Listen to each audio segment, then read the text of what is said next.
What is up, Earthnoids and Spacenoids? I am just a simple new type, and in this video we are wasting no time and diving into Hathaway's Flash Volume 3 and Volume 2.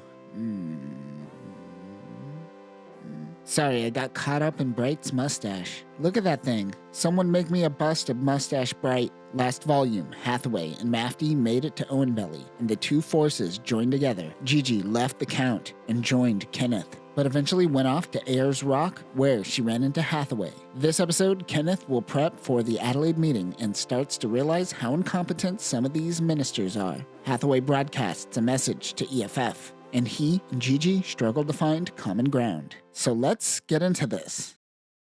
Many of the ministers have made it to Adelaide for the summit, where they plan to vote the Return to Earth bill into action. Kenneth's Cersei unit tightens security as the summit begins. The General Chief of Staff of the Space Forces, General Medinum Guggenheim, meets with Kenneth, during which he is informed by Stag Mainzer that Gigi has been abducted by Mafty. He realizes that their goddess is gone. Mainzer goes, "Goddess? What are you talking about?" He realizes how romantic he has been acting during these times. He doesn't want to believe that Gigi has any connection to Mafty, but after her desire to go to Ayers Rock, it is hard to ignore. As the new commander, the Chief of Staff Secretary gives Kenneth new epaulets, which are the tassel thingies on senior officers' soldiers, now that he is a Commodore. And the more tassely thingies, the more important you are. He is informed that the 13th Autonomous Fleet is coming to help. He smirks because Kenneth believes he will have Mafty destroyed by the time Bright arrives. Guggenheim begins berating Kenneth, Mainzer, and other officers about not informing him of intel that Mafty has a Minovsky Craft System mobile suit. Kimberly left Guggenheim in the dark, and now Kenneth is not starting out on the right foot. Meanwhile, Lane Aim is laughing at the fact that Gigi was captured. The pilots of the Cersei unit are looking for glory and are tired of Kenneth taking the credit. Morale isn't going down because of Gigi, but rather going up due to the opportunity.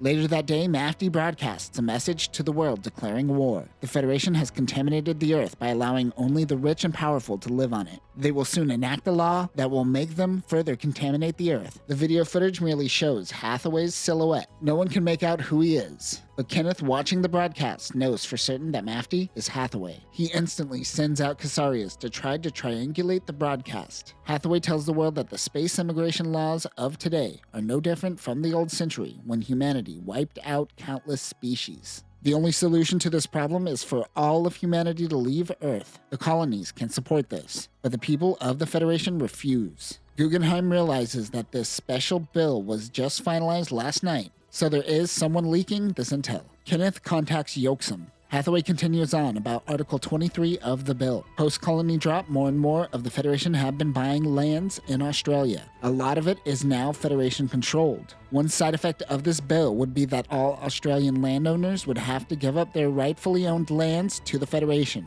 This would turn Australia into one giant Federation-controlled nation. It's only a matter of time until they do this to the entire world. Kenneth turns to the Chief's secretary and asks if any of this is true. He gets a call from the Caesarea pilots. They found Mafty in the broadcast, and they can take him out, but Kenneth tells him to wait. He says to let them finish the broadcast, as they might give up intel, and he now feels that Mafty might say some things that the Federation needs to hear. Hathaway says that if this bill goes into effect, it will allow the privileged class to come to Earth. And rich people are the worst. They're just going to throw their Amazon boxes everywhere. But more importantly, the opportunity for humans to leave Earth will pass. Earth's population is at an all-time low, and it will only go up once this bill is passed. The Federation is ready to open the floodgates, and they are trying to get a piece of the pie before taking as much money, or in this case, land, off the top. Because of this, Mafty is going to purge everyone at the Adelaide summit. If any minister attempts to flee, they will be targeted and killed. However, all civilian personnel has 2 hours to flee the city. Mafty's broadcast turns to white noise. Others suggest leaving, as they think Mafty will just end up using long-range missiles on an empty city. The Chief of Staff tells his men that since the dawn of Universal Century, the Federation has a long-standing history of never rescheduling. Did we reschedule the Federation Assembly in Dakar?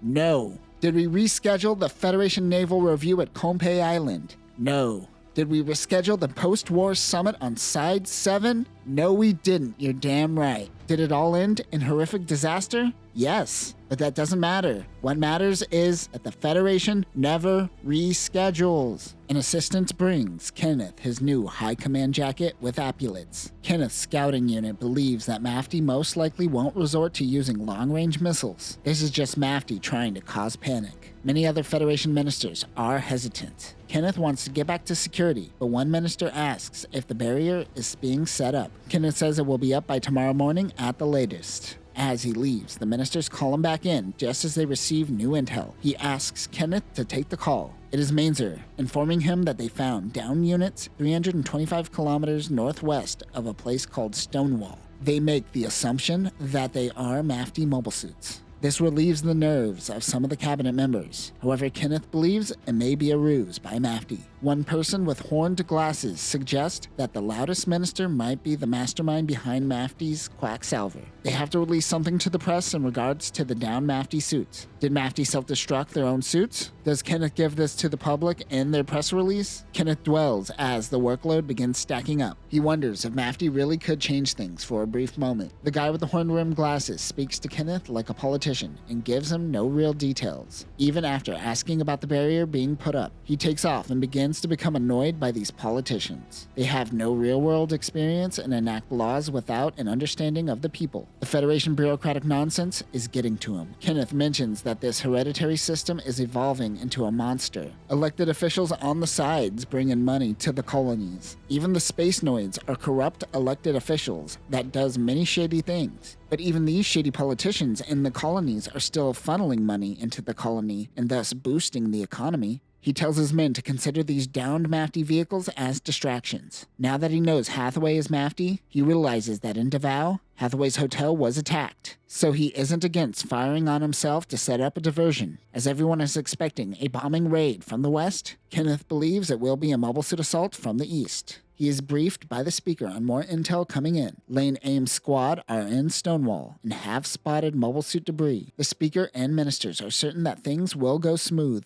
even though it is clearly a distraction. The speaker tells Kenneth that is where your Cersei unit comes in. Kenneth is frustrated by the blatant ignorance. Hathaway is having a bad dream as he sees Quess, who berates and taunts him about getting her killed. He doesn't have hands behind his dreams and can't hide his tears behind them. He eventually wakes up in a tent with Gigi. She tells him that he is pushing himself too hard for someone so young. He seems to have some fever or cold and just trying to push through it. Gigi gives him some meds. She is amazed at how nice everyone at Mafty is, despite them being terrorists. Hathaway has about 2 hours to get rest before their next move. The two lay in silence before Hathaway talks about the new types he witnessed throughout his life. He doesn't seem to see himself as a new type. He just fights the way he knows how to. Hathaway believes that hyper-individualism lies at the heart of the problem, and that man needs to turn to collectivism. While preaching to Gigi, she's just rubbing herself on him and giving him subtle hints to have sex. He's not picking up on it. Gigi says this collectivist mindset sounds like a new type utopia. She says boring because that makes sex irrelevant. But Hathaway is still not taking the hint. Come on, dude. Hathaway is now a part of the new type manosphere as he says sex is merely a tool to see clarity. Gigi is blunt with him and says that he seems to be hiding behind his former lover Quess. This seems to strike a nerve with Hathaway because he tells her to be gone by the morning. Before leaving, she says, have faith. You hold the potential to be a new type. As she leaves,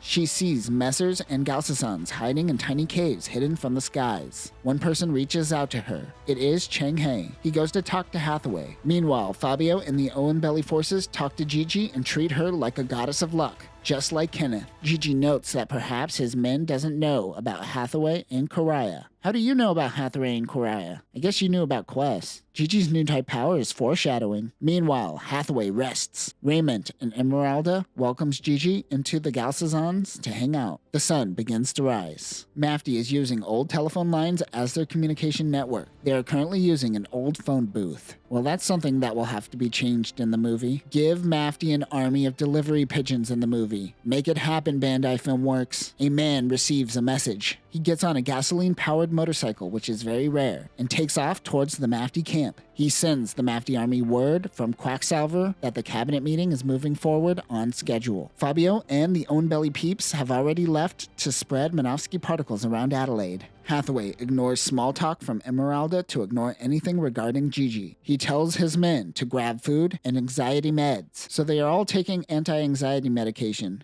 It isn't Cyber New type meds like we thought last time. He and his men mourn the loss of Captain Wedge and the Valiant, and then discuss the mission. Their goal is to attack one building in the city center containing most of the cabinet members. If they could do this within 30 minutes of entering the city, things should go smoothly. The only concern is that they have no intel on this barrier that the Cersei team plans on using during this operation. One soldier civet believes that it will be a beam barrier, but no beam barrier on the scale of a city has ever been engineered. They simply have to push through regardless. Their morale isn't as strong as before. Also, they still have Kimberly as a prisoner and plan on using him as a bargaining chip along with Gigi, though most don't find Gigi as a threat. 30 minutes later, they prep for takeoff. Raymond tries to talk to Hathaway, but he isn't having it. Emeralda tells him to leave Hathaway alone and entices him with hugs. This is the first time Emeralda and Raymond showed signs of being lovers. I guess sharing a tent was a dead giveaway. The two lovers say a silent goodbye to one another as Emeralda goes into the Messer and Raymond into the Galcazon. Gigi, Kimberly, and 4 other prisoners are with Raymond. He too sees Gigi as a source of luck and tells her that Hathaway simply can't be burdened with certain conversations right now. One man asks Kimberly if Kenneth Slegg ever tried to rescue them. He sits in silence with his head hung low. They begin their mission.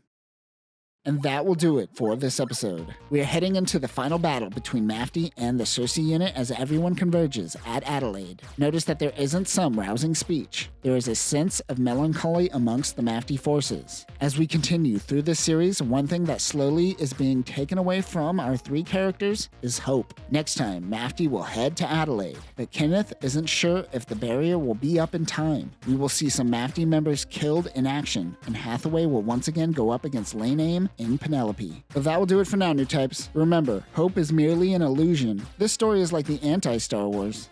Peace.